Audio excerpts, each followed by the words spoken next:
my niggas ride for me. I got niggas that'll die for me. You niggas ain't built like that. Run around talking like a thug when you won't bust a slug, man. Niggas get killed like that. Acting like you bang for the set when you ain't blood or cuz, man. Blood'll get spilled like that. Niggas saying really they the plug, but they talking to the judge, man. Get your cap peeled like that, cause niggas get killed like that. When you ain't built like that, you niggas ain't built like that. You was never on the block, you ain't never dodge a knock. You ain't never fought another crew holding down the park. You ain't swam with the sharks, you ain't wrestled with the gators. You was never fucking popping, you ain't got no fucking haters. Bitch, niggas like you make me watch out for the traitors. When you round some real niggas, mind your behavior. I will beat a nigga ass, then I'm laughing like I'm Jada. Get your fucking mind blown like a cartridge on a Sega. You niggas want attention, they don't want the war though. Talking all that shit, but you got a glass jaw. Ho, they never deliver. They got that DiGiorno. This that Walking Dead flow. I eat a rapper torso. You ain't the same man once you off the microphone. You ain't never broke a bone. You ain't never had a scar. You a certified pussy, so don't make me pull your card. I'm a certified prophet, respected like the word of God. Cause you ain't got the heart, nigga. You ain't got the heart. You ain't about to finish any beef that you start. You ain't never been a soldier, little nigga. Play your part. Claiming that you'll spark when you ain't got the heart. Cause you niggas ain't built like that. Run around talking like a thug when you won't bust a slug, man. Niggas get killed like that. Acting like you bang for the set when you ain't blood or cuz, man. Blood'll get spilled like that. Niggas saying really they the plug, but they talking to the judge, man. Get your cap peeled like that, cause niggas get killed like that. When you ain't built like that. Run around talking like a thug when you won't bust a slug, man. Niggas get killed like that. Acting like you bang for the set when you ain't blood or cuz, man. Blood'll get spilled like that. Niggas saying really they the plug, but they talking to the judge, man. Get your cap peeled like that, cause niggas get killed like that. All my niggas ride for me. All my niggas ride with me. I got niggas that'll die for me. All my niggas ride with me. You niggas ain't.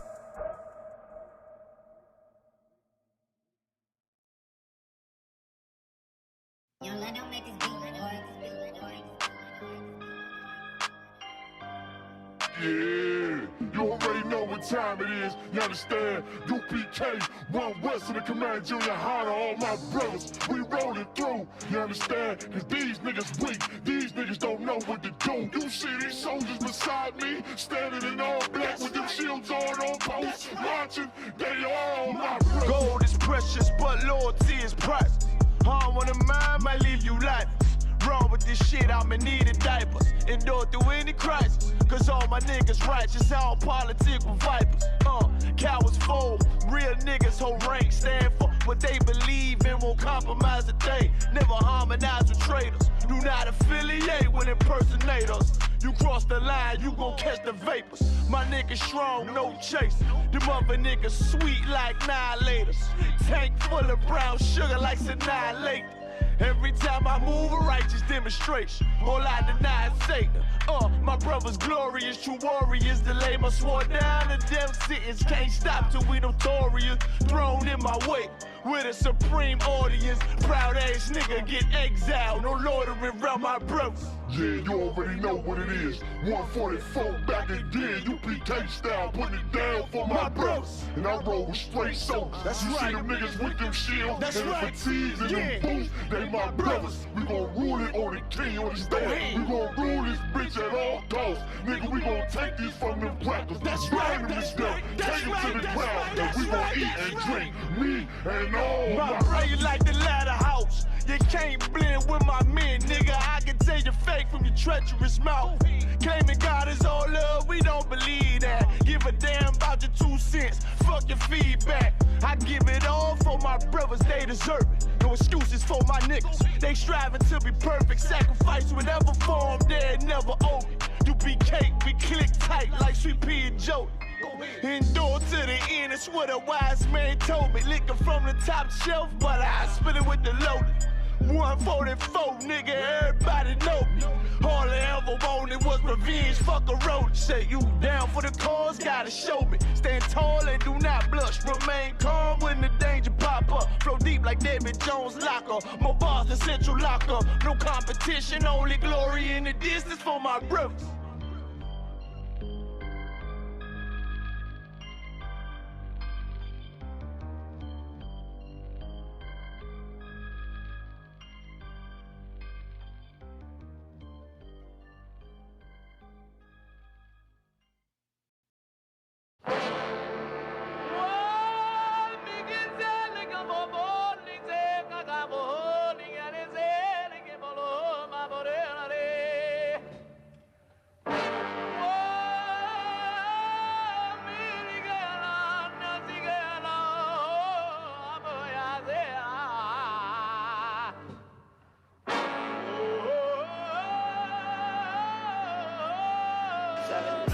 Whoa, whoa, whoa, whoa, whoa.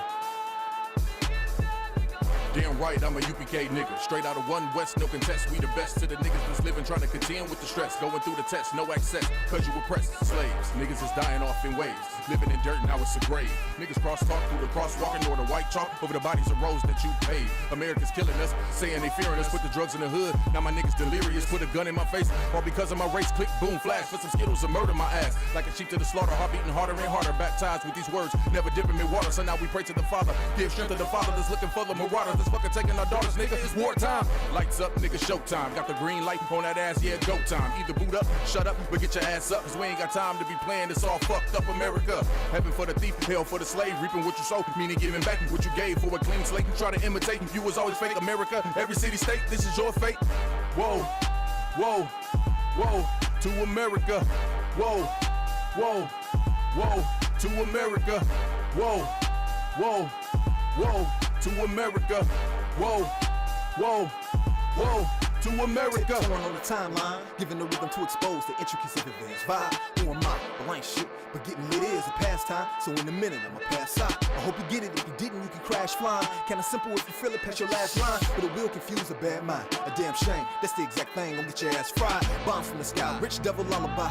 Damn, that nigga fly. Hope you got an alibi. Bombs from the sky, rich devil lullaby. Damn, the missiles high. I can see him from the parking lot. Heaven finna ball out. Devils finna fall out. All out warfare, nightmares in the big house. You murdered us for years and thinking shit wasn't gonna turn around. Pride never learns. This motherfucker burns down. Yelled in them streets. Told them to breach. Now all of you angels bring woe to this beast. You rule for a time, but we play for keeps. I pray to my Father, bring woe to this beast. Remember them times we hung on them trees. All of you nations bow down to your knees. Remember them ships, they brought us in fleets. Fuck they apologies, bring them the heat. Whoa, whoa, whoa, to America. Whoa, whoa, to America. Whoa, whoa, whoa, to America. Whoa, whoa, whoa, to America. God is going to destroy this empire, man. You about to see famine in this place. You think them fires in California is bad? That's just the beginning of what the Lord is about to do. Because you've been evil to the Lord's people. You've been wicked to the Most High's children, man. You've been destructive to the 12 tribes of Israel. Let me tell you something, black man. You got to put on your strength now, man. Put back on your strength and might, black man, because your day is coming. Your day is coming because the Lord is going to bring judgment on this earth.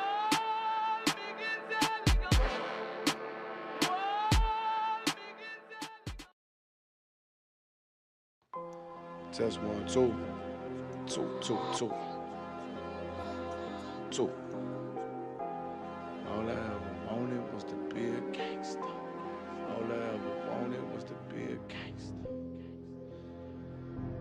The Lord said, confession good for the soul. So right now, All I ever wanted was to be a gangster. Little did I know I was in danger. The Decisions that I made provoked the Lord's anger. Prayed to him all the time, but I was just a stranger. All I ever wanted was to be a gangster. Little did I know I was in danger. Decisions that I made provoked the Lord's anger. Prayed to him all the time, but I was just a stranger. All I wanted was to be a gangster. And shot call to be known with them niggas letting shots off. Either that or the right hand to the top dog.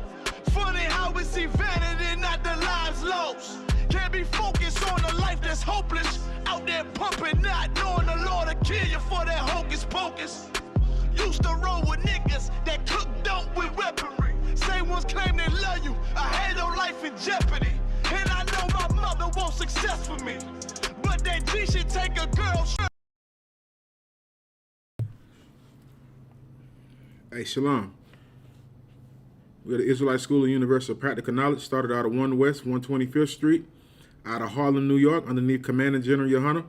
We're not affiliated or associated with any other Israelite group. Tonight, man, we're going to go into some history. We're going to go into some history tonight. You know, Thursday's night class is history class here in the UPK. And we're going to go into some history on Egypt, man.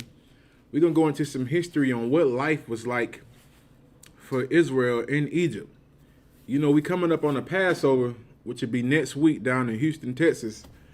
And we pray all you brothers and sisters make it out to Houston, Texas, man, for the 52nd annual Passover here in the ISUPK, the Lord's Passover.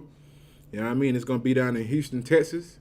You need to come join and be a part of it, man. It's going to be phenomenal, man. It's going to be something legendary like all the Passovers before, man. This is the Lord's Passover. Now we're going to go into some history on what life was like in Egypt for us, man. You know what I'm saying? We're going to go into a little more history also, showing you how America knows who we are also, and how they knew how we are those people that were slaves inside of Egypt. But, you know, the first thing we're going to do is just going to show you some history, and that's going to be in the Bible showing you, you know, life in Egypt.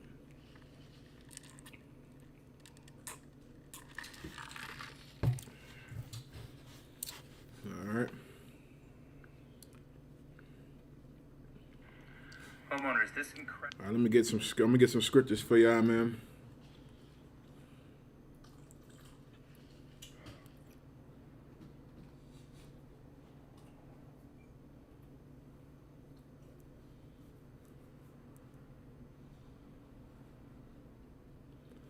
All right, we're gonna start at Exodus 1, chapter 1.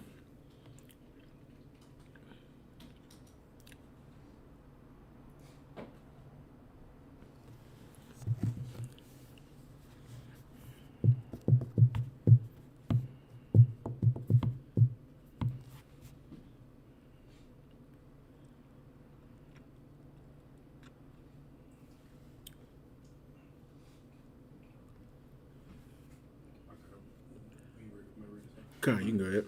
It's the book of Exodus, chapter 1, verse 1. Now, these are the names of the children of Israel. These are the names of who? The children of Israel. All right. That which came into Egypt, every man in his household came with Jacob. All right, so now this right here, we in the book of Exodus, chapter 1, man. You know, if you read in the book of Genesis, you find out how the children of Israel ended up into Egypt. You know, that'll be a whole nother class. We'll do a class on that also in the history class, showing you how the children of Israel got inside of Egypt and what got them inside of Egypt. But, you know, we're just going to read it from the book of Exodus chapter 1 and show you, and we're going to break some of it down for you to show you how we came into the land of Egypt. You got it out. Reuben, Simeon, Levi, and Judah. Mm-hmm. Issachar, Zebulun, and Benjamin. Mm-hmm. Dan and Naphtali, Gad and Asher. Verse 5, and all the souls that came out of the lines of Jacob was 70 souls. For Joseph was in Egypt already. All right, so I'm going to break it down a little bit for you. All right, Joseph, who was the forefather of Manasseh and Ephraim, He's the father of Manasseh and Ephraim. Manasseh would be the so-called Cubans today, and Ephraim would be the so-called Puerto Ricans. Their forefather was Jacob. Jacob was already in Egypt. How did Jacob get up into Egypt? His own brothers sold him into slavery because they had a hatred for him. Because their father, their father, Jacob, which his name was Israel's, had a love for Joseph. He loved Joseph more than he had his favorite son. Joseph was his favorite son. But his brothers were jealous of him, and so they sold him in slavery as a way of showing their hatred towards him. But he ended up growing, very powerful in the land of Egypt because he was able to prophesy and break down the dream for the Pharaoh and stop a famine from happening in that filthy, disgusting land of Egypt. So when he saved Egypt for being destroyed, Pharaoh made him like the vice president over Egypt. And so he had power. He was royalty in their land, but the people of Egypt still did not like our people. They still hated us. You know what I'm saying? And Joseph was so wise when it came to us being inside of the land of Egypt. When he went and spoke to the Pharaoh and he brought his brothers with him, so like he told his brothers to tell Pharaoh that his people were sheep herders. That they dealt only with sheep herders because the people of Egypt hated sheep herders. So they put us in our own land and separated us for them. Even though Joseph had this power in the land of Egypt, the people of Egypt didn't even want to sit down next to Joseph. You know what I'm saying? Like, it was an abomination for Israel, for Hebrews to be amongst these Egyptians. These Egyptians knew it was wrong. They pretty much, in other words, the Egyptians wanted to be segregated from the Hebrews. You know what I'm saying? They didn't want to be around us. They didn't like us. They didn't like our culture. They didn't like any of the things that we did. So they thought it was best if we were all to be segregated from each other. You know what I'm saying? So now, later on down the road, after Joseph saved Egypt, he was able to bring us into the land of Egypt because there was a great famine. And that famine is what he predicted to the Pharaoh. He told the Pharaoh there was going to be a famine in the land of Egypt. And so when that famine came, all of his brothers who sold him into slavery were beginning to starve because they were on the outskirts of Egypt. They were in Canaan, and there was no food in Canaan. So they had to come to Egypt and get food because Egypt was the only place who had food, because Joseph was able to prophesy what was going to happen in Egypt. And he told Pharaoh to store all type of wheats and different things for food. And Pharaoh listened to him, and they did that. So his brothers came back to him. You know what I'm saying? They found out that he was pretty much the overseer over Egypt. They bonded back with each other, came back brothers. They did everything, and they brought Jacob with them, and so they ended up coming into the land of Egypt. And all of these people that were listed in the land of Egypt was Reuben, Simeon, Levi, Judah, Issachar, Zebulun, Benjamin, Dan, Naphtali, and Gad and Asher, which are the forefathers of the nation of Israel. You know what I'm saying? It was 70 souls who went into the land of Egypt, and Joseph was already there. Go ahead, up. And Joseph died, and all his brethren, and all that generation. Right, and all of the people that came in that land, they died. Joseph died, Reuben died, Simeon died, Levi died, Judah died, Issachar died, Zebulun died, Benjamin, Dan, Naphtali, Gad, and Asher. The progenitors of our people, they died in that generation. Go ahead. And the children of Israel were fruitful. But their children were fruitful, meaning that they had tons of children. No different than us today. Right. Blacks, Hispanics, and Native Indians, we might can't do a lot of things, but we know how to have some babies. Right. Like babies pop out like popcorn when it comes to us. It just pop, pop, pop, pop, pop. Hey, he got a bunch of kids. You know what I'm saying? We were very fruitful and we multiply, man. And this was the same thing, even just like now, it was the same thing in Egypt back then. You know what I'm saying? We were living amongst Egypt, and we were very fruitful. Right. Go ahead. And increased abundantly, and multiplied, and waxed exceedingly mightily. Ooh-wee. So not only did we multiply, but we were mighty. We were strong. You know what I'm saying? Like, we were having children, but these children were strong. It's like it's no different than now with us being in America. Even though we're suffering in this land, we still produce a lot of children, and our children are very strong. Look at the NFL right now. Who's predominantly running up and down in the NFL? The NBA, soccer, even with baseball, you know what I'm saying? Boxing. Now you got mixed martial arts, you know what I'm saying? You got 3 stinking heathens, they trying to say, 3 stinking Africans now who's ruling everything, but still, we have the greats in the mixed martial arts as well also, man. Go ahead. You got it up, Salaki? And the land was filled with them. Oh, no different than America. Just like America. The land of America is filled with us. You know what I'm saying? I'm trying to think if I should go ahead and pull this now. You can go ahead up. Verse 8. Now there arose up a new king over Egypt, which knew not Joseph. Which what? Which knew not Joseph. So there was a new king who came around who didn't know about the great things that Joseph had done. He didn't know Joseph was the one who saved Egypt. He didn't know if it wasn't for the Most High letting Joseph flourish inside of Egypt, this stinking, filthy bastard Pharaoh wouldn't even be sitting in his seat. Because Egypt would have been a desert land just like it is today, man. You know what I'm saying? Go ahead, you got it up. Verse 9. And he said unto his people, behold, the people of the children of Israel are more mighty than we. He said what? And he said unto his people, behold, the people of the children of Israel are more mightier than we. Ooh, we. Let me ask people something in the comment. Anybody's in class right now? Let me ask you a question. What was Egypt famous for when it came to the children of Israel?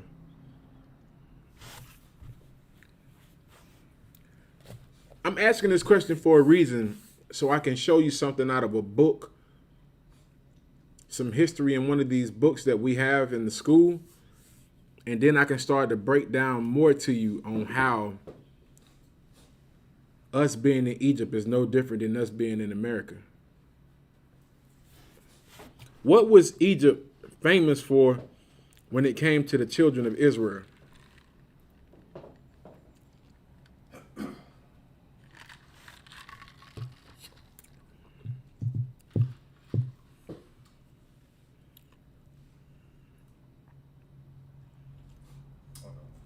Come.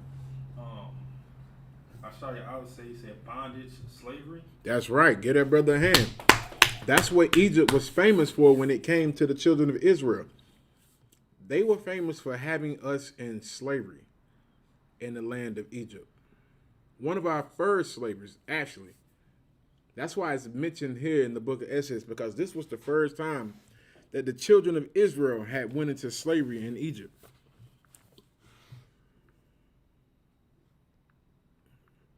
So, let me get back in this right quick.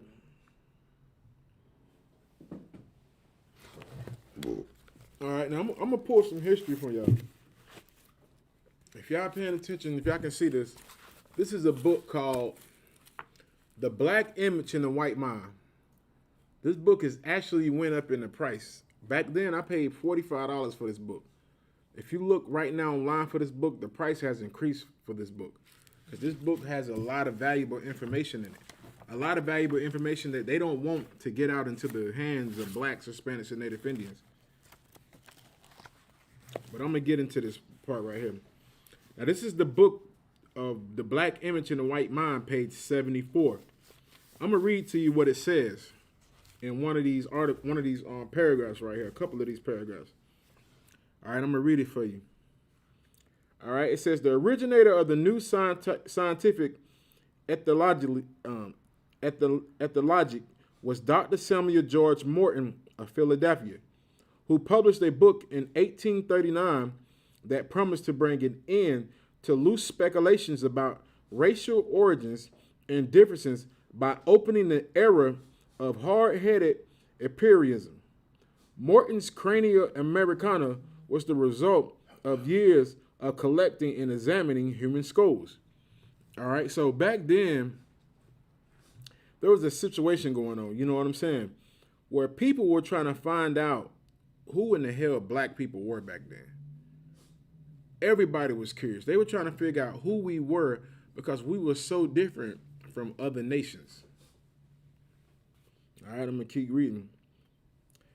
And so now I'm gonna bring. So it was a doctor also named Dr. Samuel George Morton of Philadelphia. He published a book in 1839 that promised to bring an end to the speculation about racial origins and the differences by opening up, different information about the studies that he found on human skulls that he was studying. You know what I'm saying? Like these bastards were digging up human skulls and comparing them. And they were also comparing those skulls that they were digging up from various parts of the world with people who had died also, or people who were murdered at the hands of them. They were cutting their heads off and examining their skulls. So he was doing this, and this is what he found out.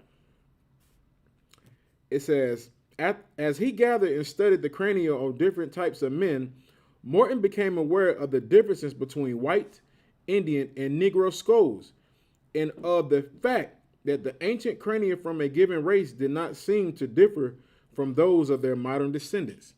So what he found out was when he started studying our skulls was just like how our head, just like how we were back then, we were still the same now. You know what I'm saying? And that knocks that theory out of the water about that we all came from apes crap. Like, I don't know what the heck that's about. You let Esau, the devil, tell you, he tells you that we came from monkeys, which is not true. And so George Morton wanted to put an end to those speculations, like people with these crazy conspiracy theories back then, they were doing the same thing. They were saying that we all come from one people and this and that and all type of trash. But he found out with the studies of our skull that our people were no different. How we were back then was we were still the same now. You know what I'm saying? Like, it's no different. Like how we were back then, what we did back then, what we liked back then, we still continue to do the same things now to this day. And this was back in 1839. You know what I'm saying? All right, so I'm gonna keep reading. It says,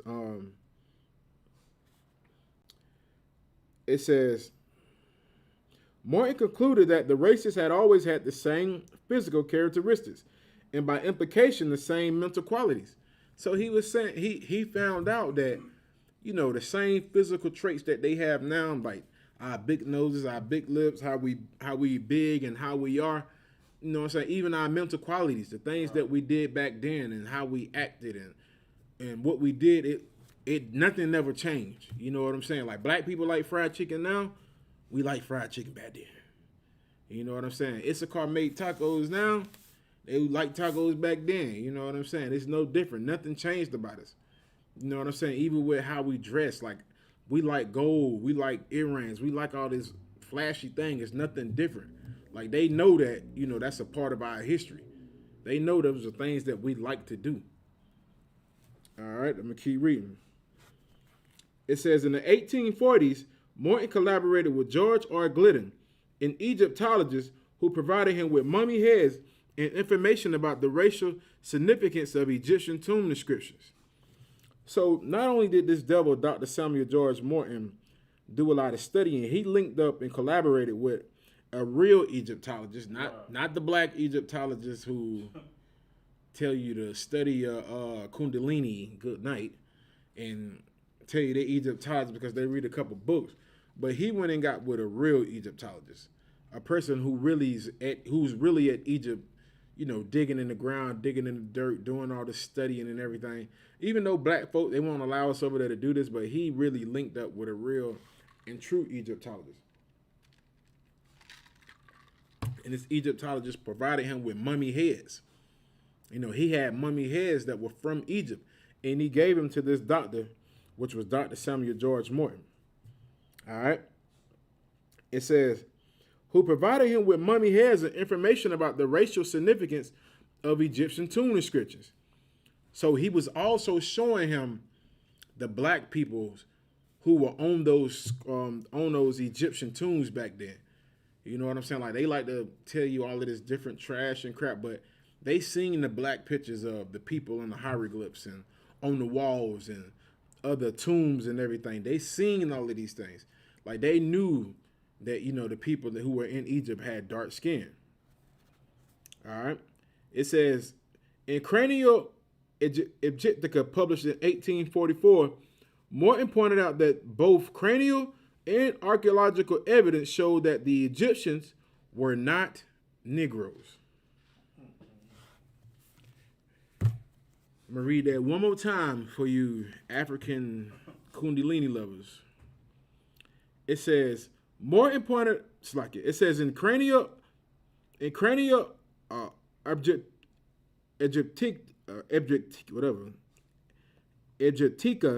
published in 1844, Morton pointed out that both cranial and archaeological evidence showed that the Egyptians were not Negroes as abolitionists and colonizations had maintained. So he found out with the study of our cranial skulls that the Egyptians were not Negroes. Now, this is out of one book. Let me pull this out of another book for you. Let me pull it out of another book. This is the Zondervan Compact Dictionary. Like, we do the research here in the ISUPK in order for our people to learn the truth about who we are.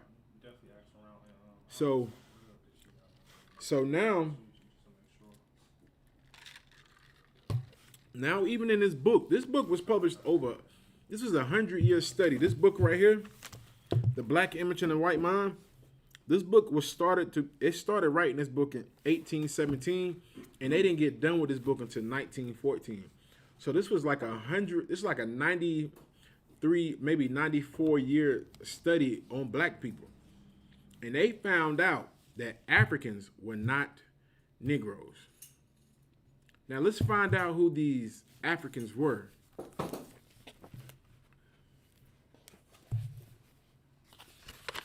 Man, the most I good. I turn right to it on the second turn.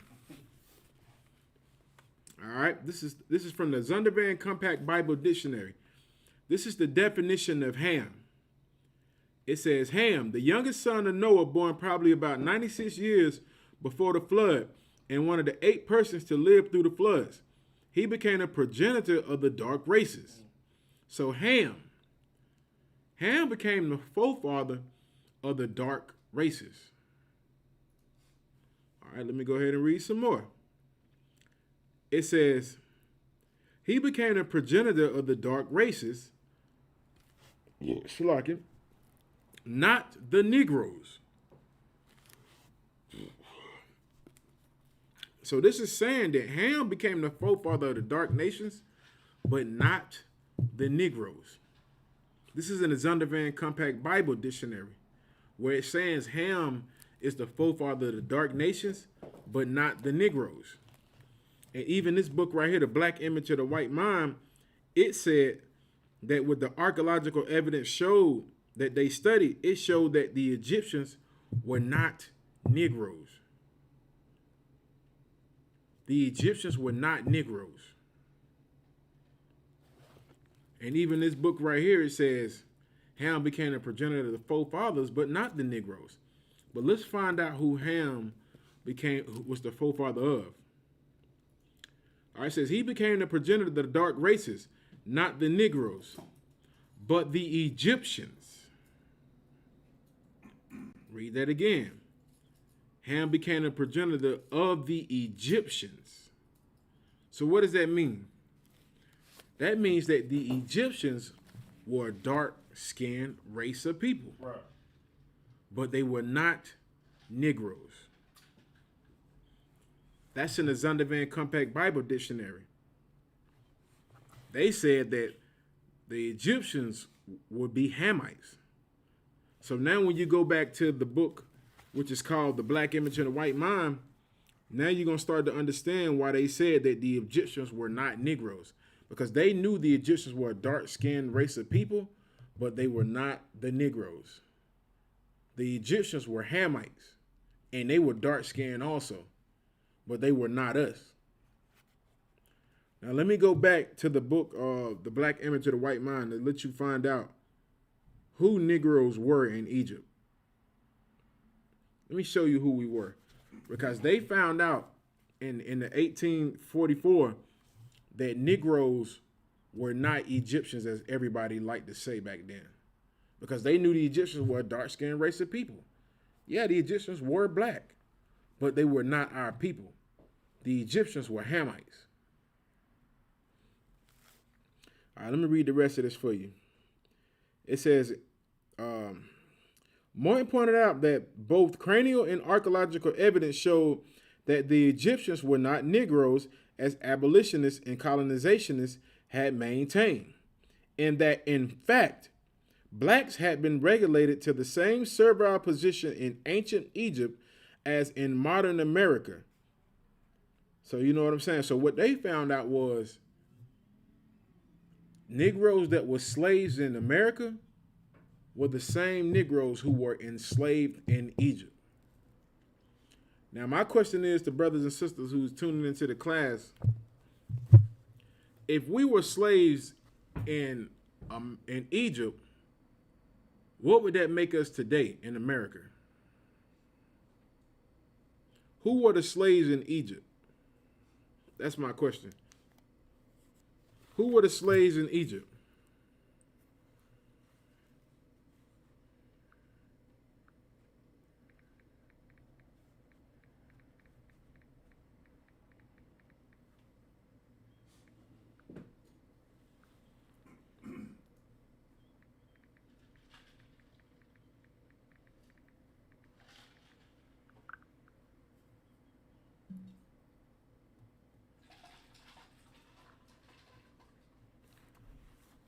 That's my question. Who were the slaves in Egypt?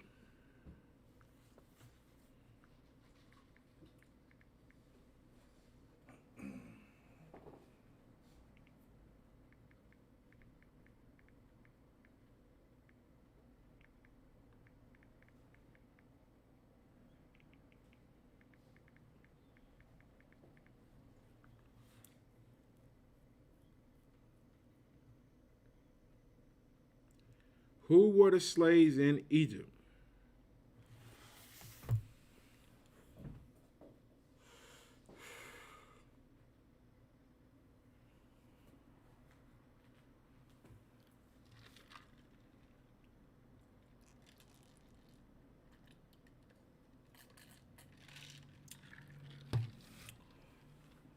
Come on, you got it out. I shot said the Israelites. Damn right. Get that brother a hand. The brother D'Angelo Moore said the children of Israel. Damn right. Get that brother a hand. All right, so let's break this down. If we know that the people who were in Egypt that were slaves were the children of Israel, and that these people who wrote this book called The Black Image and the White Mind knew that the people who were slaves in Egypt were the same people that were slaves in America, what would those people who are slaves in America be today? Let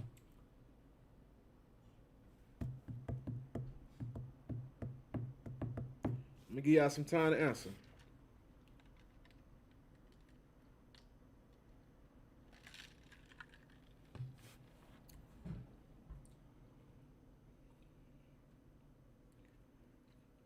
The people who were slaves in Egypt, if they're the same people, if the people who are here in America today are the same people who were the slaves in Egypt, what would the people who were enslaved in America be today?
answers on it up.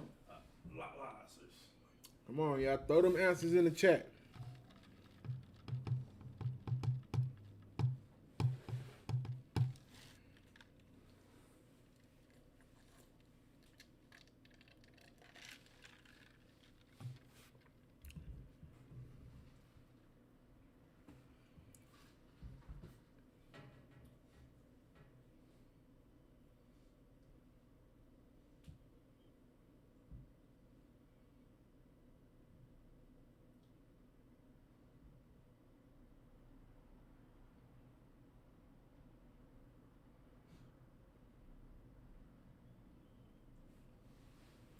Still no response to that. Come on, y'all. Let me know what the answer is. I know somebody know the answer.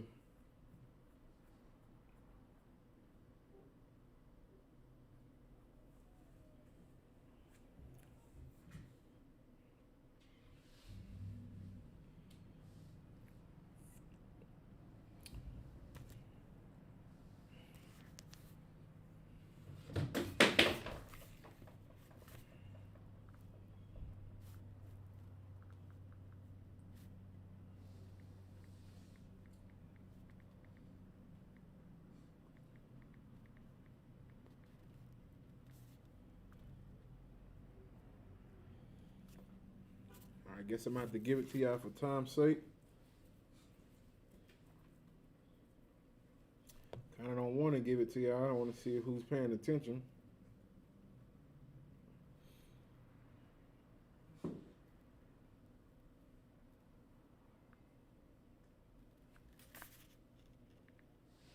Still no answer yet.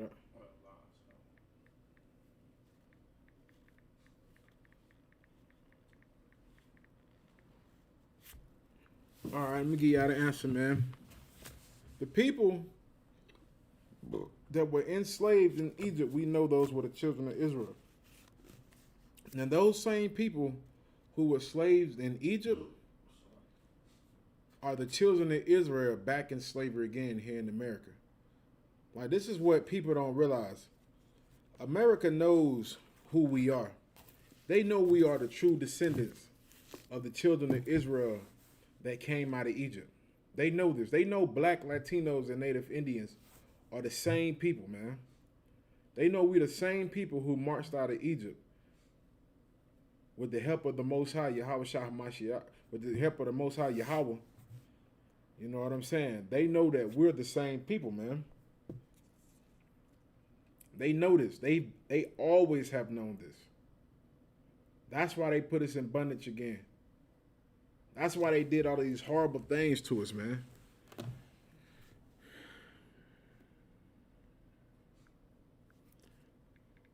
right, let me get back into this. Could we get back to the scripture?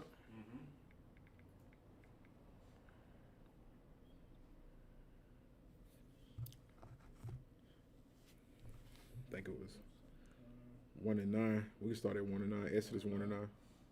This is the book of Exodus, chapter 1, verse 9. And he said unto his people, behold, the people of the children of Israel are more and mightier than we. And the Pharaoh said this to who? To his people. He didn't say this to everybody. Pharaoh didn't go out and say to the coons of our people, you know, let's deal wisely with the nation of Israel. He went specifically to his own people and told them that the children of Israel wax mightily, man. You know what I'm saying? These people wax mightily. And they are mighty than we are, man. They're way more mightier than we are, man. Right.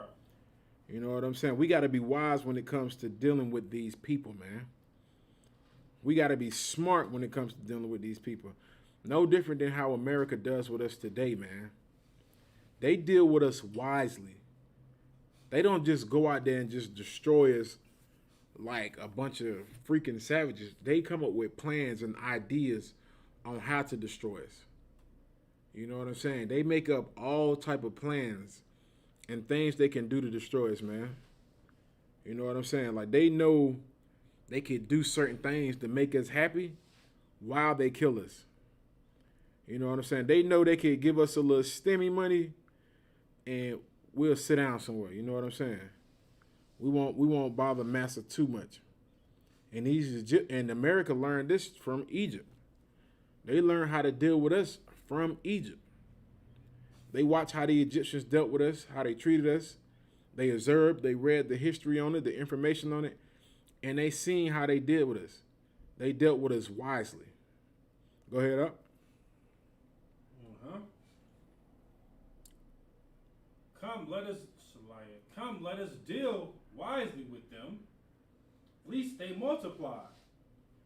And it came to pass, when they're fallen out any war, they join also unto our enemies, and fight against us, and so get them up out of the land. Right.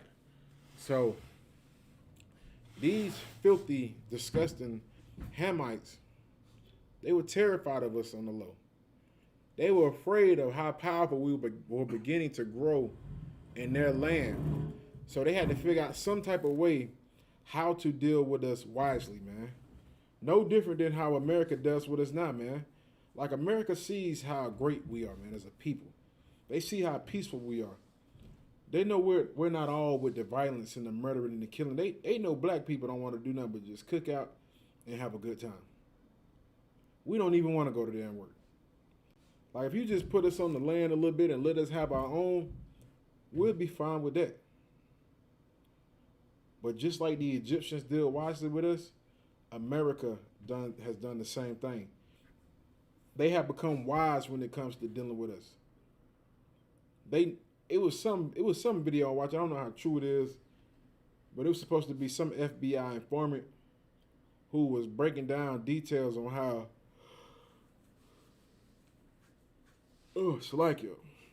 America was watching us, like, as black people, and how they were studying us, how they was paying attention to everything that we done, the books that we read, the dances, our music, our culture. They were doing that because they wanted to figure out ways how to deal wisely with the children of Israel.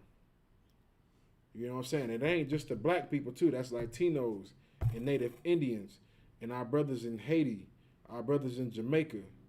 You know what I'm saying? Our brothers in Brazil. All of these various lands where you can find the children of Israel, the Dominican Republic, Puerto Rico. The list goes on. They figured out ways how to deal wisely with us, man.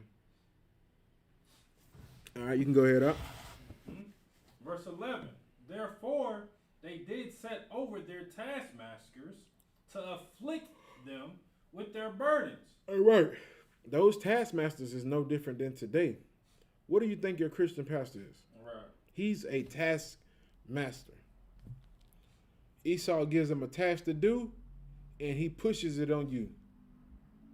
He pushes it on you all the time. When they wanted women to be in control, who did they let push that agenda out? That, you know, women don't need a man. You know, you can do your own thing. You can kill your babies. They use, you know what I mean, our pastors today. Back then, this was our black leaders back then. You know what I'm saying? They let them become taskmasters. Like I ain't gonna say Uncle Tom, but like coons. Right. Put them on master's coat and master's shoes, and he think he's master. He done became a taskmaster. He gonna look at you like you're disgusting while he tries to build himself up. Somebody has something to say? No. Okay, come. You can go ahead up. Afflict them with their burdens. Do what? Afflict them with their burdens. So that's what they wanted to do. They put taskmasters on us to afflict us with our burdens. What of our burdens back then? You know, the jobs we were going through, the hell we were going through, all of the different things that were affecting us as Black, Latino, and Native Indians living in the land of Egypt. No different than now. You know what I'm saying? Our taskmasters afflict us with our burdens, man. You know what I'm saying? What we got to do, like, we got to eat. We got to work slaveries. We got to do all these different things in order to survive. And you still get afflicted, man. You still got to suffer. You might go to work 12, 13 hours, come home, and you still got to come home and suffer. No different than how it was in Egypt. No different than how it was in Egypt, man. All right, you can go ahead up. And they built for Pharaoh treasure cities. They did what? And they built for Pharaoh treasure cities. No different than today. We built these treasure cities for America, man.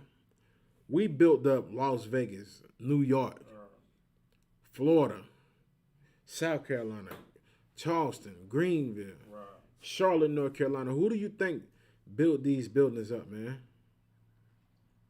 Who do you think helped these people get on their feet in order for them to establish something nice, man? All right, go ahead, huh? Pithom and Rahamus. Right. So like Rahamses. Right. These are some of the great cities that they had built. Go ahead. Verse 12. But the more they afflicted them, the more they multiplied and grew. Good night. They did. So the more they put us through hell, the more we went home and got it on. Right. It's no different than now. It's like, imagine a brother get out work. Slug. No, you 12. You go ahead up here, something. No, I mean, like, I was just going to say, I mean, that is today. That's you know right. You know what I'm saying? Because we are in hell right now. You understand? Whether you're experiencing it physically or where you just looking on the outside in, you are in some form of hell if you're a black Spanker Native Indian. And one of the, great things about being in hell is that, you have ribs. Right. And, you know what I'm saying? And of course, with ribs, you know what I'm saying? Get some liquor, some good food. It's going to be something going on. And of course, we all understand what happens, you know what I'm saying? When you get it on, children pop out, man. Right. You know what I'm saying? And their children pop out amongst generations and generations. So the same thing that they was going on back then, it's the same thing that's going on right now. Damn right. Damn right. Get that brother a hand, man. That's right. What he's saying is so heavy, man. Back then it was the same thing. Brothers come home for being afflicted with all type of hell, and the first thing you want to go do is lay underneath a warm thigh. And when brothers go do that, guess what happens? They end up getting it on, and them babies start popping out. You know what I'm saying? They thought it was worse if they made the slavery more harder for us, man. You know what I'm saying? It's no different than how these devils did us here in the land of America. They worked us so much, they worked us so hard, and you seen families that were picking cotton, and brothers was having 13, 14, 15 kids with one woman during the time of slavery, during the Jim Crow laws. During all this hell, brothers and sisters were still popping out 13 kids. No different than with Gad and down there with 10 tribes, our brothers in Latin America. They same way. Issachar can have some kids, bro. Issachar has a tribe amongst a tribe amongst a tribe by himself. Right. It ain't nothing to see Issachar with like 6, 7, 8 kids. It's nothing. Right. No different than Judah, especially Benjamin. Good, nice. The Jamaicans, the Benjamites, they have kids like it's a sandwich. Right. You just gotta have it. They just pop out with children. I know one Benjamite brother, he had 15 kids. I was trying to figure out how. He was like, yeah, men back in the IB, back home, we just have babies. I was like, damn, this nigga got 15 kids. And he always worked. Always worked. Always was working. You know what I'm saying? You can go ahead, if you still got some more on that. But the more they afflicted them, the more they multiplied and grew. Right. And they were grieved because of the children of Israel. And that's no different than America. Like, we multiply so much that America has become grieved at us, just like how Egypt was, man. They were grieved by the sight of us on how strong we were, how beautiful our families were, our women. And they had to look at themselves and like, look at us, we're disgusting. You know what I'm saying? These people have multiplied and grew so much. It's like no matter what we do, man, they still have grown and just continue to grow. That's why we were showing you earlier that these brothers and sisters who were enslaved in Egypt are the same people in America who were enslaved in Egypt. You know what I'm saying? That's us today. We are the children of Israel. Those were our forefathers picking cotton in the cotton fields. Those were our forefathers who was in the land of Egypt being beat, tortured, robbed, and starved out back then. It's no different than now. You go ahead. You got it. Okay, cut. Verse 13, and the Egyptians made the children of Israel to serve with rigor. I'm going to define that word rigor for you, man.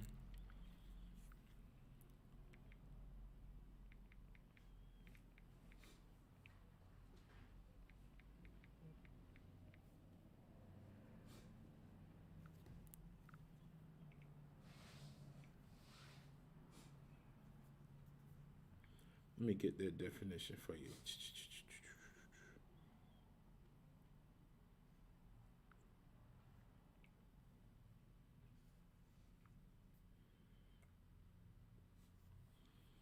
All right. The definition of rigor means difficult or extreme conditions, severity or strictness, the quality of being extremely thorough, exhaustive, and accurate. So these disgusting Egyptians, which were Hamites, which were Africans, man, they worked us to the point of exhaustion, man. They worked us to the point where it was like, you shouldn't be working people in these extreme conditions. Right. You shouldn't be working us in these horrible weathers. Like, you can only imagine how hot it was back then in Egypt. And they had our people working in these rigorous conditions. Does that sound familiar to anybody? Let me ask some of y'all people in the chats room. Y'all know that the blacks, that Latinos, and Native Indians that are here in Central and South America are the children of Israel? You know what I'm saying? Like, y'all know we are the children of Israel because we just showed y'all some history out of the book. But this is a question for y'all right here, man. You know what I'm saying?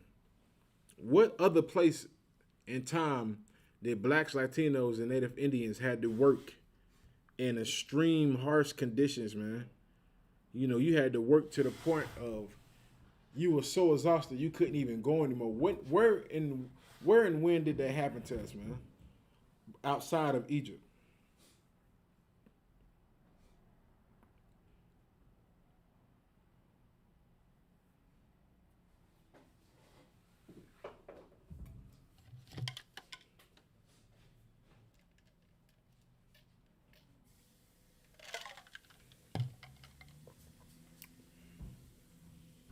Let me give y'all a little time to answer.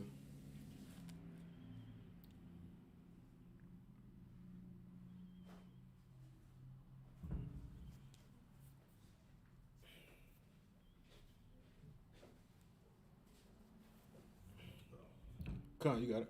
Kazak Shapar said slavery. Damn right. That's right, Kazak. That is right. Get Kazak a hand. In slavery. You know what I'm saying? These same conditions that we had to go through in Egypt, where we had to work in harsh conditions, working to exhaustion, was here in America in slavery. The way how we got treated in Egypt was the same way how these people did us in America. You know what I'm saying? We're back in Egypt all over again, man. That's why the scriptures say, you know, this place is spiritual Egypt, man. Right. America has that same spirit as Egypt. You know what I'm saying? They work us into harsh conditions. And if you don't believe me, it's still happening now. How many times have y'all worked at these plant jobs and you seen them just work people for hours and hours and hours and hours? I mean, I'm talking about some of these plant jobs work people to death, literally. Like, they have people working on assembly lines and drop dead on the assembly line. You got it out. Go ahead. Like, you understand? I didn't even know. I didn't physically, was at the slavery. You know what I'm saying? Like, I work at a factory, and people were saying, you know what I'm saying? Like, one brother, he just dropped dead while working. And the crazy thing about it is, they just kept the line moving, man, for about 30 minutes. They didn't come get him or nothing like that? I mean, no, nobody noticed it. You know what I'm saying? And then, you know, after some time, you know what I'm saying, people was, you know, like telling everybody, like, man, you know, like such and such not moving and whatnot. And yeah, man, the brother was just, he was just dead, man. Good. On the line. While the line was still moving, man. Crazy, man. That is hell, man. Yeah. That is hell, man. You thought slavery was, you know, was over with. You thought, oh, we ain't in the cotton fields no more. We ain't slaves. Listen, we are still slaves here in America. You got a plant job, plantation job. You got a plant job or work in a plant. No, you work in an inside plantation. Right. You know what I'm saying? They work you to death. Brother on the line working and drops dead. Drop dead. Where else have you heard about people dropping dead from working hard? Answer that question, brothers and sisters. Where else have you heard about brothers and sisters working hard until they drop dead?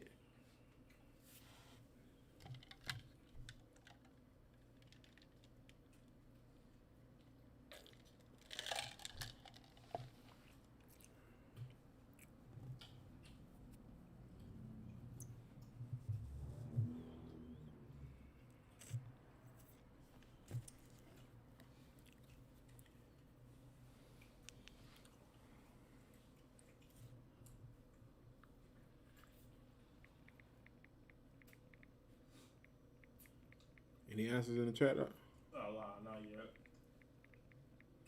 right, I'm going to answer it for y'all. The places that you heard about people working until they drop dead was here in America on these fields. In Mexico, in Latin America, in Jamaica, in Brazil, in Haiti, and all of these, in Trinidad, Tobago, all of these different lands, our people will work to the point where we would drop dead in these fields, in those sugarcane fields, in those cotton fields, in those corn fields, and all of these different type of slaveries they had. And our people were dropping dead, man, because we were forced to work and serve these heathens in rigorous conditions, man. No different than how the Egyptians did us back then, man. No different. And let's find out how the Egyptians made us work in these rigorous conditions. You can go ahead up.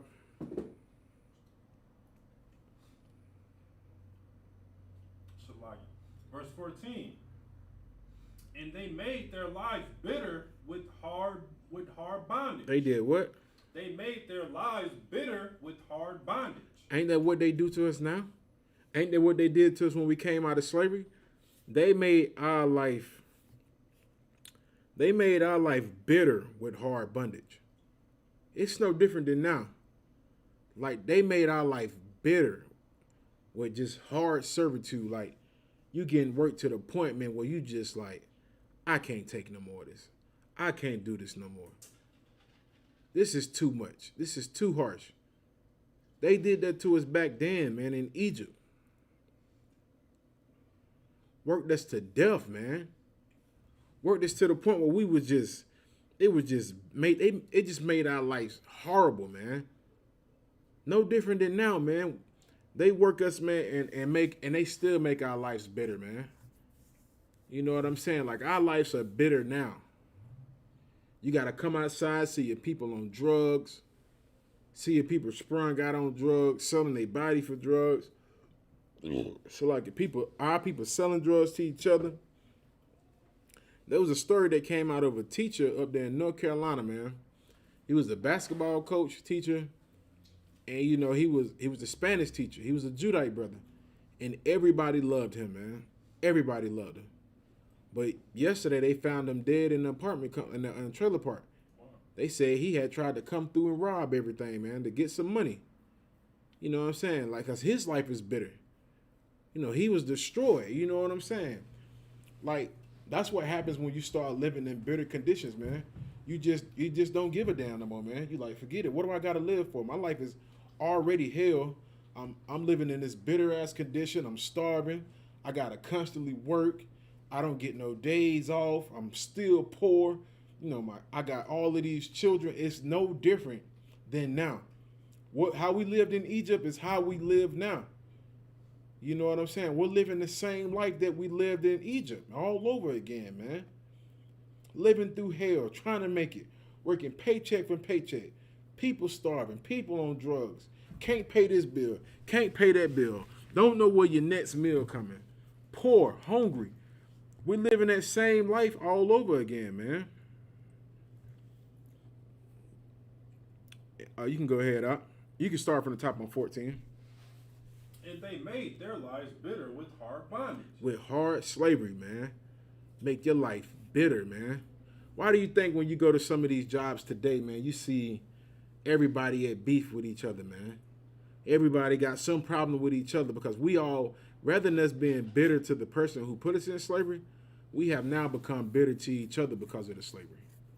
We started to hate each other and get mad at each other because of slavery. That is backwards, man. That is very backwards. You can go ahead up. In mortar, and in brick, and in all manner of service, in the field. In where? In the field. In where? In the field. So not only did they make our slavery bitter with us having to make brick and mortar and all serve our work in the field, you know what I'm saying? Like come on, man. We ain't making this up, man. This is in the Bible, man. The Egyptians made us build all of their great monuments and everything. We built that. And we also had to work in the field, man. No different than now. Our people had to work in the field. Then you had to go work for somebody else, you know what I'm saying, by building something, helping them build their houses and all of these great empires. No different than how America does us today, man. You know what I'm saying? We still got our brothers and sisters in the field, working hard, picking grapes, picking freaking hot peppers. Like if you go over to California, that sriracha sauce that you eat, there is a farm over there that some filthy Moabite owns or Ammonite owns. He's like stupid famous. But this filthy bastard, man, has the tribe of Issachar and some other 10 tribe members working in the field, man. Working in the field. And not only working in the field, but also making mortar and brick. Right. You got it out. The brother Trey Davis, he had a couple. He had coming in a question. He said, "It's a comment. I don't know for sure now, but he said they put sugar on us and let the ants eat our flesh." That. Then he had a question. He said, "Didn't the European man make us smoke?" I can't say yay or no, but I know we did follow behind him when it came to smoking. Right. It was more in the sense of, with us being in slavery, Esau always wanted to come and get some of the most weak mind. He hated the rebellious type brothers and sisters. Like he hated us with a passion. You know what I'm saying? He loved making an example out of out of our people back then who were strong-minded. You know what I'm saying? Who had some sense of, like, I don't want to be treated like this. They always killed us. You know what I'm saying? But he said, what the question was again? He said, didn't the so-called European man make us smoke? I don't think he made us smoke. I think we just watched him do it and we started to do it. Right. No different than now. Like, like with crack. We learned how to smoke crack watching them. Mm-hmm. Snort cocaine watching them. Smoking weed watching them. You know what I'm saying? Back during the 60s, you had hippies running up on black folks giving them weed for free. Right. Showing them how to roll it, showing them how to smoke it. And you can only imagine what happened. You got brothers and sisters coming back from the military with nothing. You're going to do drugs. You're going to smoke. You're going to get drunk. You're going to get wasted. Any more comments up? All right, you can go ahead up. In all manner service in the field, all their service, wherein they made them serve, was with rigor. Good night. Go ahead. 15. And the king of Egypt spake to the Hebrew midwives. Right. So the Pharaoh, the king, you know what I'm saying, of Egypt, would be your so-called like president today. Now this bastard, when it spoke to the Hebrew midwives, which were the women who, you know, helped our women when they were sick or having babies and everything, he went and spoke to the women. Go ahead. To the Hebrew women, and see them upon the stools.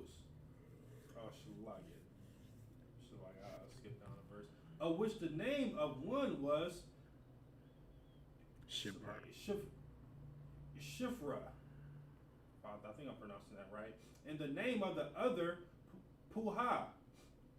16. And he said, when ye do the office of midwife to the Hebrew women, and see them upon the stools, if it be a son, then ye shall kill him. If she has a baby and it's his son, he said he wanted them to kill them. What would that be called today when you kill your baby?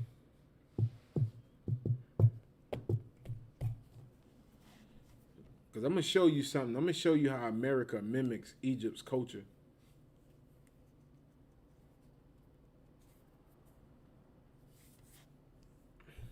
What is that called when you kill your baby, like your little baby, like, you know, the one that you about to give birth to? What do they call that today when you kill that fetus?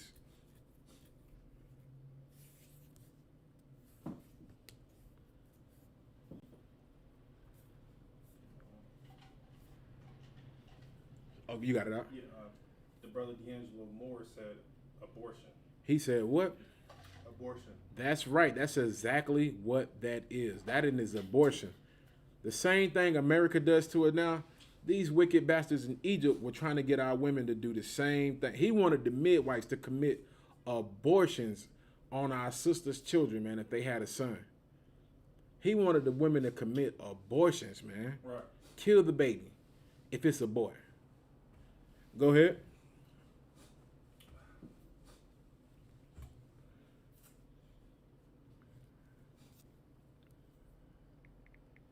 If it be a son, then ye shall kill him. But if it be a daughter, then she shall live. Right, because guess what Egypt knew about men?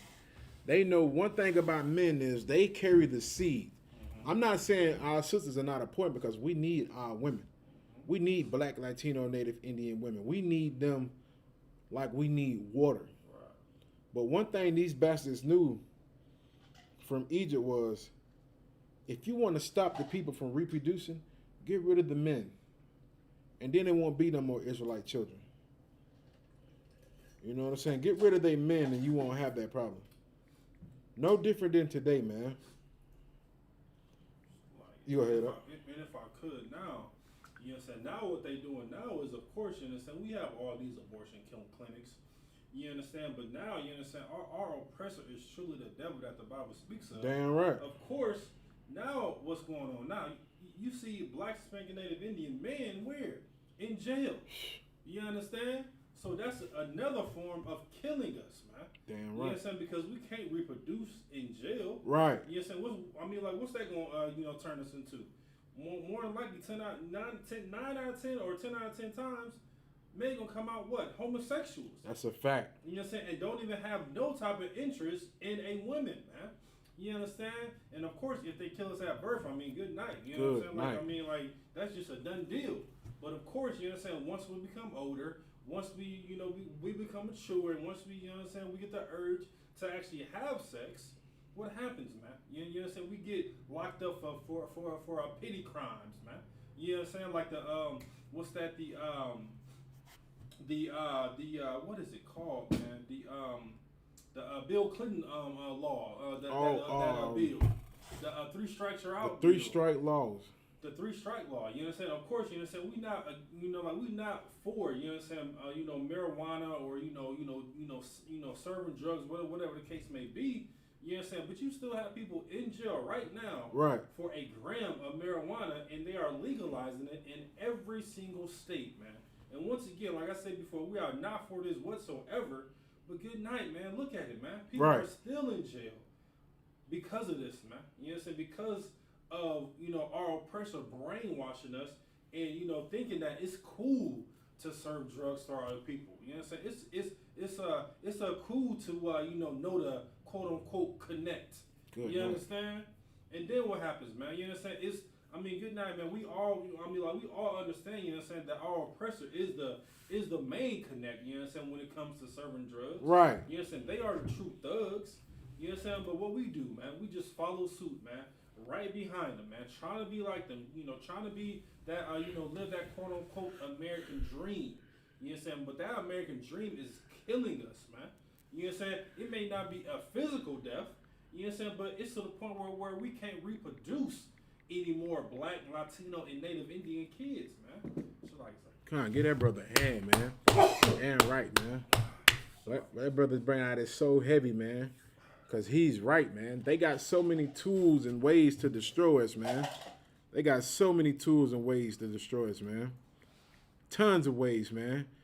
And the same thing they doing to us now they did to us back then, right, man. You know what I'm saying? Abortion clinics, prisons. You know what I'm saying? Now they at the point now when you turn on your TV, they back to just shooting us down in the streets again. Right. Just shooting us down in the streets again, man. No different, man. You got anything else you want to say? I mean, I just want to bring out that story. It's been lingering on Facebook here. I believe it happened a couple nights ago, where a young teenager boy, he was walking in his own neighborhood, and he got approached by a devil. You know what I'm saying? He had some type of, you know, military background or whatever the case may be, and he stopped him and I told him, now mind you, he's walking in his neighborhood. You know right. What I'm saying? Like he lives there. You know what I'm saying? So he stops him and tell him that he's in the wrong neighborhood. And literally tells him to get out of his neighborhood. You understand? And of course, you know, the young teenage boy, of course, you know, like he wasn't, you know, being harmful or you know, looking at, you know, like some type of threat.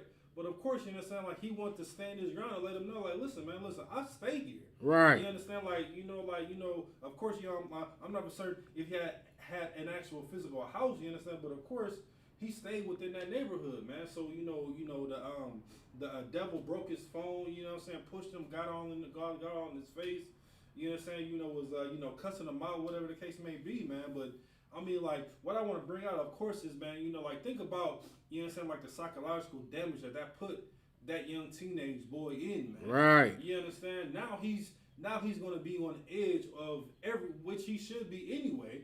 You know what I'm saying? But now he's to the point now where it's like, man, like, can I even go outside? Right. You know what I'm saying? I mean, you know what I'm saying? Which is a valid point, you know what I'm saying? Because the scripture says that they kill us in our own streets. You know what I'm saying? So, of course, that is a valid reason, man. But, man, this is the America that we live in. Right. Good. You know what I'm saying? And this is what we have to look forward to. And this is what we have to raise our kids to be prepared for, man. You know what I'm saying? And this was happening all throughout the scriptures, and it's happening today. Right. Yeah, right. Nothing has changed. You know what I'm saying? Like, good night, man. It's like, I seen that video, man. That was right here in South Carolina. Like, what? South Carolina? That was in South Carolina. Wow. Fort Jackson at? Fort something? It was in Richland County. I know that much. Is that right, Richland? Richland County, right by Columbia. Wow. You know what I'm saying? Like, that happened right here in South Carolina where that devil just wanted to show how powerful he was over there, brother. And the worst thing about it was the brother was about to break, man. Mm-hmm. He was breaking. You could hear him starting to tremble, and you can hear his voice cracking. He wanted to cry. You know what I'm saying? But he really wanted to hurt the devil at the same time. Right. Because he felt humiliated. And he felt like he was being attacked. And he was, even though they didn't put their hands on him. But, you know, the devil did put his hands on him, but he just felt as if he was just being, like, spiritually attacked, man. You got all these oppressors coming at you. And it wasn't even just the man, it was his wife too, man. Right, exactly. Even his wife, and that should be a lesson for brothers who think, you know, you can get along with their women and be cool. Mm. It's gonna come a breaking point one day where she's going to get tired of it.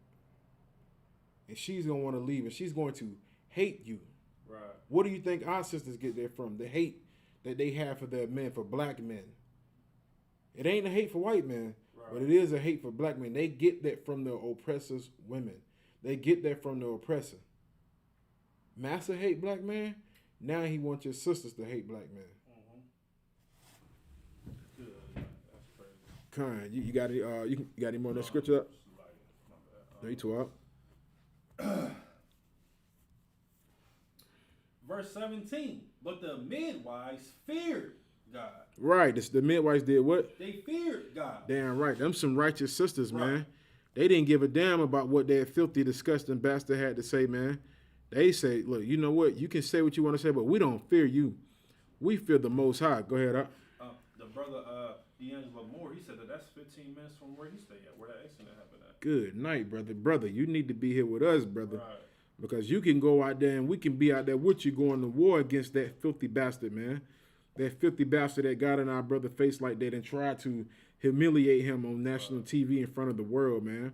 You know what I'm saying? Like, that's why we tell brothers, man, that even though you might not be here where we're at right now in Simpsonville, but you might be in another county, in another town, like that is important. Because you can be building people up and we can come out there and have camp where you're located at. Right. And we can blaze on those streets and look those and call them devils out on how they do our people, man. That's 15 minutes away from that brother, man. You know what I'm saying? Like, he's right 15 minutes. He's right by where the hell happened at. Right. He's right there. You know what I'm saying? And with that brother, what's his name? D'Angelo Moore. D'Angelo Moore, man, hey, brother, you can be that brother who can be down there also waking people up, man. Right. You know what I'm saying? Like, this school right here was with one brother, and then it spread like wildfire. You can be that same brother down there, man, waking up people, man. You know what I'm saying? The brother said that's 15 minutes away from him. Like, that video has millions of views right now, man. And one thing that brothers and sisters got to start realizing also what was important about that video was that the sisters that was walking by that seen that happen, they came to their young brother's defense, man. Because the Most High is bringing the nation of Israel back together, man. He's bringing us all back together. No matter what these pastors and politics try to say, no matter how they want us to be divided from each other, the Most High is allowing the nation of Israel to come back together, man. You know what I'm saying? Even though that video was horrible to see, man, it was good that them sisters came to their brother's aid and assisted him, man. They came to, what's going on? Get away from him. Don't get involved in that. And the brother, man, that's what he kind of needed, man. You know what I'm saying? He needed somebody there with him, man. You know what I'm saying? It's sad, man. It's sad to see videos like that where these oppressors try to belittle our brothers and sisters because they're little or they don't know as much. You know what I'm saying? That's why this place needs to burn and be destroyed just like the land of Egypt did, man. Right. You know what I'm saying? Anyone comments anything up? Okay, you can go ahead, up. But the midwives feared God, and they did not as the king of Egypt commanded them. And them sisters did not listen to that filthy bastard, man. They didn't do what he told them to do. They didn't go and trade and turn their backs on their own people, like some people we know. Because you got some pastors out here, man, who teach our people to turn their backs on each other, man. You got some politicians. Matter of fact, it's a pastor that does abortions. Good night. You know what I'm saying? It's a pastor who does abortion. Good night. Come on, man. He's killing babies. A pastor. You got something to say? Go ahead. You got it out. If I could, man, that just shows you that they don't fear God, man. That's right. They don't fear the Most High, and they, get on the pulpit and say, I'm blessed and highly favored. You know what I'm saying? But they don't believe in God. Damn right. You know what I'm saying? Because if they believe in God, they will know that, of course, you understand, abortion is against the Most High, for one. And for two, good night, man. If you read these scriptures, you understand this is exactly what they have done to us, before slavery. You know what I'm saying? And, of course, within slavery as well, too. You understand? They will literally take the baby out of the womb, you understand, and use it as alligator bait, man. Right. You understand? They will hang the sisters upside down, cut them wide open, and literally have the baby right there, you understand, not even fully formed yet, and use it as alligator bait, or just kill the baby right there on spot, and then kill the woman, man. Good You night, understand? man. But now you have these stinking, filthy, disgusting pastors that are for abortions, man. Good night. And I think one of those filthy, disgusting bastards who's a pastor, he became the senator over Georgia, if I'm not mistaken. This was the same bastard who, he's over the Ebenezer Baptist Church, the one that Ebenezer sanctified, Christian fried chicken fried. Right. You know what I mean? That pork chop fried, deep fried, brother please fried. You know what I mean? That pastor, he's over that same church in Atlanta that Martin Luther King was over. And this bastard was asked about the abortions, and he said he feel like the women should have a right to do what they feel with their babies. He said he believes in abortions, and the guy that was in it that was interviewing him said, but what does God think about it? And the first thing he said was, well, I believe women are entitled to what they want to do to their own bodies. He didn't even give a damn about what the Most High said. That's what Officer Mardaka just said. These pastors don't believe in the Most High. They don't fear the Most High. That's why last year you seen coronavirus wiping out pastors. Right. Like every week we was doing a story on another Christian pastor who had died. Right. I promise you, every week we were doing a story on a Christian pastor who died. It was one Christian pastor who allowed all of his congregation to come inside the church, and half of the congregation got sick. And he was the same one up there saying that, you know, I ain't scared of the coronavirus. I ain't scared of it. And the nigga died. So like it, the brother died. He died. Not just him, it was a list of Christian pastors who died. And that was the hand of the Most High. Just showing these pastors that y'all don't believe in me, I get you out of here. Don't worry about it. So like, you got any more in that scripture? Verse 18, and the king of Egypt called for the midwives and said unto them, why have ye done this thing? This nigga was mad. This Hamite was mad. He was like, why y'all ain't killing the babies like I told you to? And let's hear what the sisters had to say. But save the men, children of lies. Yeah, he wanted them to kill the sons of Israelite women, man. Like, you know what I'm saying? Like, he hated the men so bad, he wanted them dead, man. Go ahead. 18. 19. And the midwives said unto Pharaoh, because the Hebrew women are not as the Egyptian women. The Hebrew women are what? Because the Hebrew women are not as the Egyptian women. Our women would not like those filthy, and that's what sisters have to understand, man. You black women who want to consider yourself the goddess of Egypt, Ma'ak and Sut and Sinetti and whatever you want to call yourself, the Bible tells you that our women were not like the Egyptian women, man. Y'all were different. Y'all were beautiful. Y'all were more stronger. Y'all were more wiser. Go ahead. Because the Hebrew women are not as the Egypt women, for they are lively and are delivered ere the midwives can't come in unto them. Like our women wouldn't having, just like today, our women don't really, it's only reason we have so many problems with our babies now being born is because of who's in the hospitals helping to deliver our babies. You know, now you got these oppressors who are in the hospital delivering our babies, and they can care less. Like, they have you to deliver your baby in one of the most horrible conditions. Like, if your baby survived and is born, with an oppressor being your doctor for your baby, the Lord was with you.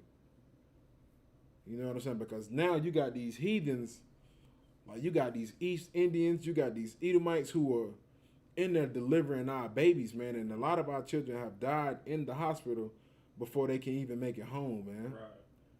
You know what I'm saying? Like, but in Egypt at this point in time, the Hebrew midwife said, listen, by the time we get to the house, the baby is already out, walking. You know what I'm saying? Like, the baby's out of the womb, and the baby cleaning himself off. What's good? Shalom.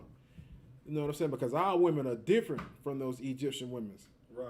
Like, the Egyptian women were having complications with childbirth. No different than these oppressors today. Right. Like, you see these Edomites now, they are having the utmost complications when it comes to having the children, man. I'm talking about they only having 2 children. 2 children. I'm talking about it's a couple that got a lot, but majority are only having 2 children, man. 2. But you got Israel over here with 5, 6, 7. Hell, the list goes on. Right. All right, you can go ahead up. Verse 20.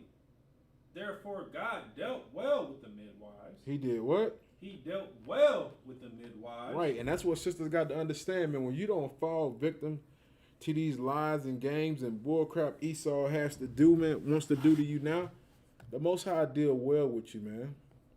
Go ahead up.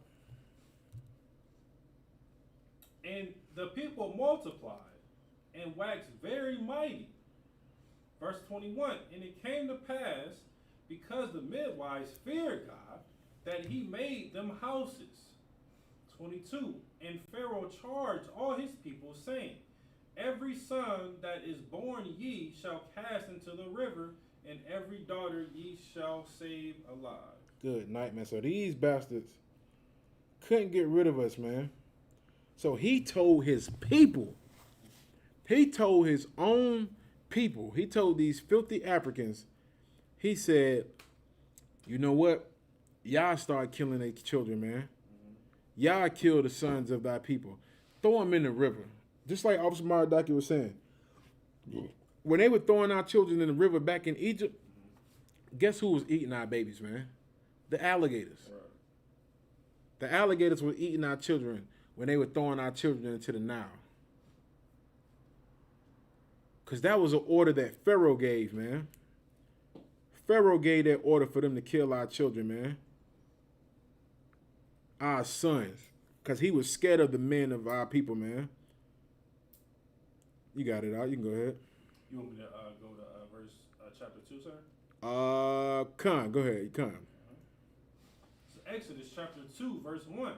And there went a man of the house of Levi, and took to wife a daughter of Levi. Mm-hmm. Verse 2. And the woman conceived and bare son, and when she saw him, that he was a godly child, she hid him for 3 months. Right, so now we getting into a story about a particular person, man. Go ahead. Verse 3. And when she could not longer hide him, she took from him an ark of bulrushes and dabbed it with slime and with pitch, and put the child therein, and she laid it in the flags by the river's brick. Right, so she had a son, and she knew he was godly. Like, he was something about him that she knew that, you know, he's different. It's something about him that's different. You know what I'm saying? He's godly. Like, he's a part of the Most High. Go ahead. And his sister stood afar off to wit what would be done to him. Verse 5. And the daughter of Pharaoh came down to wash herself at the river, and her maidens walked along by the riverside. And when she saw the ark among the flags, she sent her maid to fetch it. Right, so this is Pharaoh's daughter. Pharaoh's daughter seen this baby floating in this little ark, and she told her midwives to get that. You know what I'm saying? Hey, what is that? Get that for me. And they got it. Go ahead. And when she opened it, she saw the child, and behold, the baby wept. And she had compassion on him. She had what? Compassion on him. Mm-hmm. This is one of the Hebrews' children. So this heathen knew that this was a Hebrew child. You know what I'm saying? Go ahead. Hebrews' children. Then said his sister to Pharaoh's daughter, shall I go and call to the nurse of Hebrew women, that she may nurse the child for thee? Right. So she said, you know, should I call on a Hebrew woman to nurse this child? Not an Egyptian, but a Hebrew. Go ahead.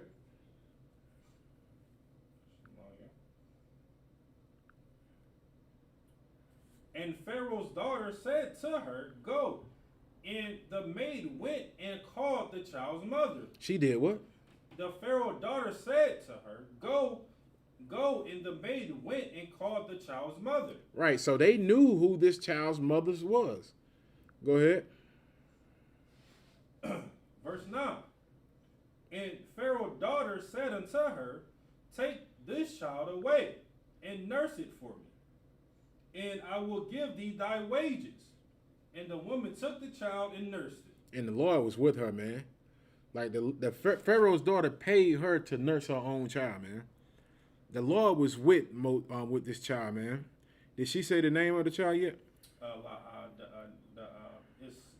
It's coming in the upcoming verses. All right, come on, go ahead. You got it. Verse 11. So like verse 10. And the child grew, and she brought it unto Pharaoh's daughter, and he became her son, and she called his name Moses. She called his name what? Moses. So this is the story of Moses. This is how Moses got his name. This is how he got the fame that, he got in Egypt. It's not like that stupid movie they made called The Prince of Egypt where, he was just some baby floating down the damn river and just, good night, man. Like he just got picked up out of the damn thing and got raised up and he didn't know who he was. Like he knew who he was, man. Go ahead. And she said, "Because I drew him out of the water."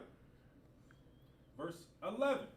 And it came to pass in those days when Moses was grown that he went out unto his brethren. So now Moses is grown. Moses knew who he was also, and he knew where he came from. And so now Moses had got grown, and he went out to look amongst his who? Among his brethren. Amongst his friends. Among his brethren. He knew who his brethren were, man. And he wanted to go look and see how his brothers were doing, man. Something your black leaders don't do. The only person that does that, man, is Commander General Yohana, man. He looks upon his people to see what we're going through, man, and to see what type of destruction is coming upon his people, man. Not like your Christian pastor who's just, or Al Sharpton who only comes out when something happens, man. I seen Al Sharpton's stupid tail sitting up there on the stage with their sister, man, when her son got killed. Was that the sister? Who was doing that interview? I think it was the sister whose son got shot by that cop. And he just sitting up there behind it trying to promote his little TV show. He had the mask on, but the mask had the name of his little business he's trying to promote. I'm like, look at this sneaky bastard, man. Good, nice. This is a sneaky bastard. He knows somebody gonna go look up that mask on his face. Right. Like, only time they come out when it's beneficial for you, man. Good night. Go ahead, up. That he went out unto his brethren and looked on their burdens. Right, and Moses went out and he looked at the condition of what his people were going through, man. He looked and wanted to see what type of hell we were going through and how we were suffering and how we were living, man. Not like your Christian pastors, man. They don't give a damn about what we go through and how we're suffering, man, and how destroyed we are, man. They could care less, man. But Moses did something that a lot like the brothers and the sisters do here in the UPK, man. We go out and look at the conditions of our people, man. And this is what Moses did. Moses did the same thing, man. He went out into the streets and looked at how his people were living in Egypt. He looked at how horrible it was for us, man. The hell that we were catching, the burdens, man, the things that we had to do in order for us to survive. He's seen all of that, man. Go ahead, up. And he spied an Egyptian smiting in Hebrew. He did what? And he spied an Egyptian smiting in Hebrew. What he seen was police brutality. Right. He seen a cop beating and killing one of his people, man. That's what he seen, man. He seen one of his people being killed by one of these filthy Egyptians, man. Go ahead. One of his brethren. And that was one of his brothers, man. He seen one of his brothers got killed, and it didn't sit well with him, man. He didn't like the fact that this filthy Egyptian was killing his brother, man. And that's how we have to feel here in the UPK. You know what I'm saying? Like brothers and sisters coming inside this school, man. Brothers and sisters in the world, man. You have to be angry when you see the conditions of your people, man. When you see your brothers and sisters getting murdered and shot in the streets. But you also got to be willing to change, man, in order to change that condition too. Because you can't say you tired of seeing your people being murdered, shot, and killed in the streets and continue to live the same life. Because nothing's going to change.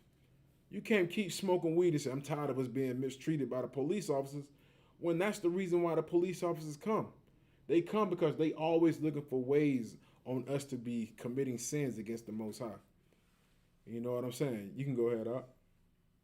Verse 12, and he looked this way and that way, and when he saw that there was no man, he slew the Egyptian. So Moses seen his brother getting killed by this Egyptian. He went and killed the Egyptian. He went and killed that same Egyptian that smite his brother, man. And I'm not telling nobody to go out here and kill no damn police officers, because that's not what we do. That's not the right thing to do. Right. You know, you'll be no different than Esau if you go out there and do something like that. But we tell you this, we understand why Moses did it out of frustration. We understood why he killed, because he cared about his brother so much that he killed the Egyptian that was killing his brother. Could you imagine what he seen? You know, Moses sitting right there watching his brother be killed by this filthy Egyptian, and it drove him to anger, to where he killed the filthy heathen. Go ahead. And hid him in the sand. And did what? And hid him in the sand. Hid that nigga. It's like it hid that boy body. Hid that boy body, man. Now let me get the scripture that I was looking for, man. So like it. Let me find this right quick.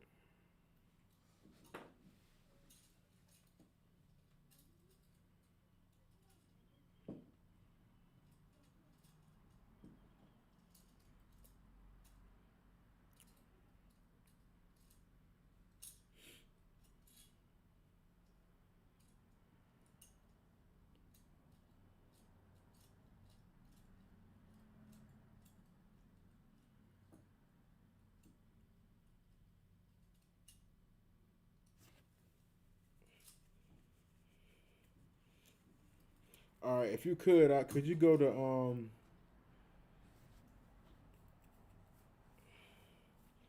could you go to the book of Exodus chapter 11 verse 1?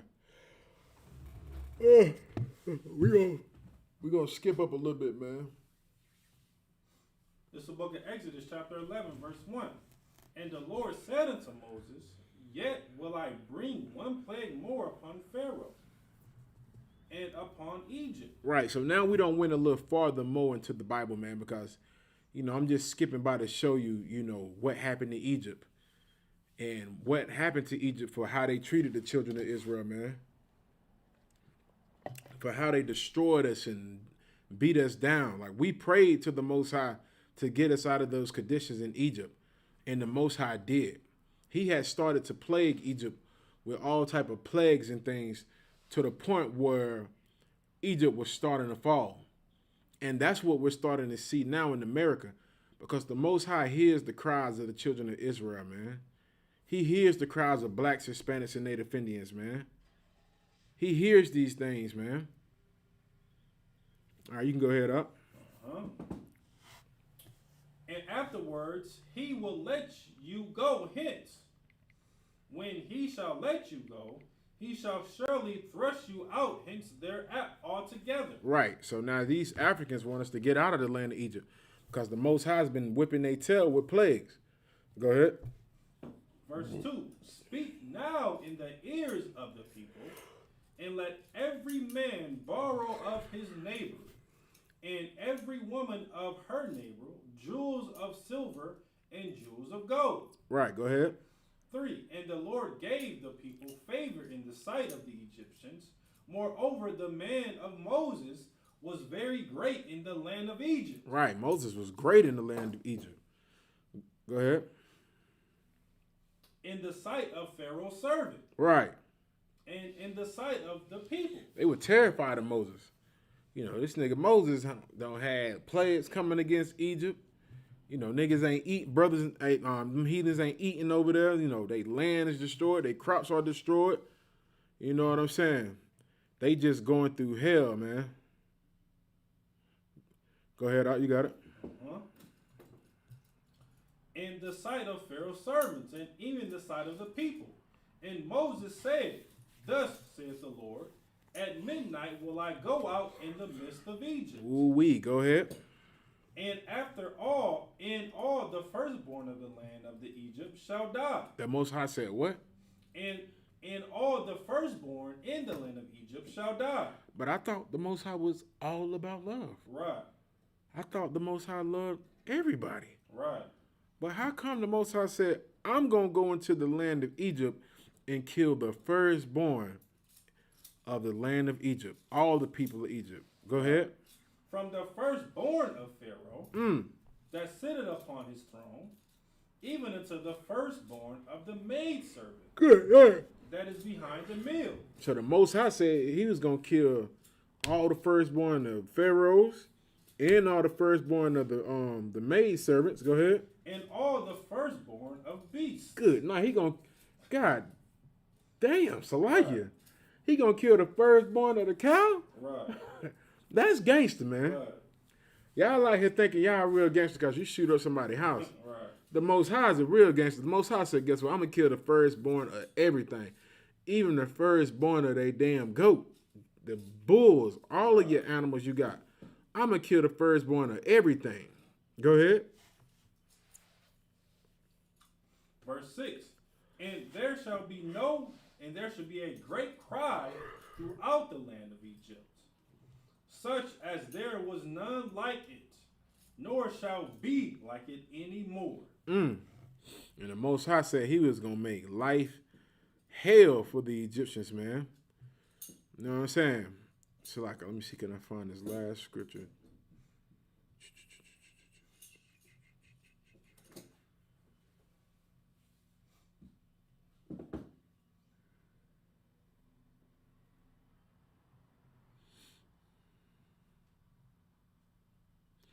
I go to the book of Exodus chapter, the book of Exodus chapter 12, verse 11. This is the book of Exodus, chapter 12, verse 11. And thus shall ye eat with your loins girded, your shoes on your feet, and your staff in your hand, and ye shall eat and in haste. It is the Lord's Passover. All right, we about to show you about the Passover. Go ahead, the next verse. 12. For I will pass through the land of Egypt this night, and will smite all the firstborn of the land of Egypt, both man and beast, and against all gods of Egypt I will execute judgment. I am the Lord. The Most High said, I'm going to come through Egypt. I'm going to kill all the firstborn, and I'm going to destroy all the gods of Egypt. Because this is what people don't fail to realize. These Egyptians had tons of filthy, disgusting, homosexual gods. And the Most High said, I'm going to come through and I'm going to destroy all that. Go ahead, up. 13. And the blood shall be to you for a token upon the house where ye are. And when I see the blood, I will pass over you. The Most High will do what? I will pass over. Mm-hmm. And the plague shall not be upon you to destroy you, when I smite the land of Egypt. That's what the Passover is. The Passover is the day where the Most High passed over the children of Israel and killed all of the enemies of Israel. That's what we're celebrating this week coming up, man. Right. We're celebrating the day the Most High brought the children of Israel out of slavery, man. And notice how we were, man. We were ready to get up out of Egypt. We had our loins girded. We had our shoes on our feet. We had our staffs in our hand. We were ready to go. That's what the Passover is, man. It ain't no day where you get together and cook macaroni and cheese and sing stupid songs and good night, man. You got people praying with their heads uncovered and everything, man. Like, that is not what the Passover is about. The Passover is the day the Most High passed over the children of Israel and destroyed all of our enemies in the land of Egypt, man. And we pray for that same thing here in this land that we are in slavery in now, man. We pray for the day that we will be passed over and our enemies destroyed, man. That's what we pray for, man. And with that, man, we're going to go ahead and end the class. I'm going to get the announcements for you.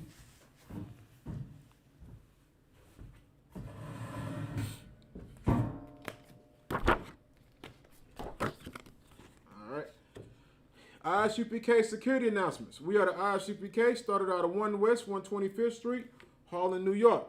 Rule for new brother and sister. When a new brother or sister comes into the school, they are off limits for 6 months. They are to be saluted only. They are here to share themselves with the world. If they need transportation, the teacher will arrange it. After 6 months, if a brother or sister has an interest in a particular person, he or she must get permission from the head to speak to a brother or sister. There is another 6 months in which a brother and sister will court each other. After this 6-month period, the brother and sister will get permission from the head to marry.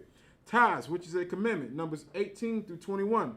Malachi chapter 3, verse 8 through 10, means 10th in the Hebrew, Ma'asharah. 10% of every penny of any increase the Lord gives you, give to the treasury department of the teacher. Priest funds, free will offering, not for priests, not mandatory, whatsoever amount you would like. Upcoming holy convocations, which will be next week. Let's get it on. It'll be the Passover. Right. The 14th day of the first month. It'll be Saturday, April the 24th, 2021. You can read about this in the book of Exodus, chapter 12, verse 1 through 51. The book of Leviticus, chapter 23, verse 4 through 5. 1 Corinthians, chapter 5, verse 7 through 8. And 2 Corinthians, chapter 30, verse 17, man. And again, man, come join us in Houston, Texas, man, next week.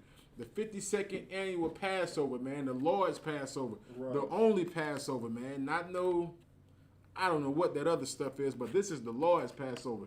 You know what I'm saying? All right. Remind occupant Aquaf to check the bulletin board in the hallway. If anyone wants to be a troop in the school, to start wearing all black boots, shirt, pants, headband, and scarf. And with that,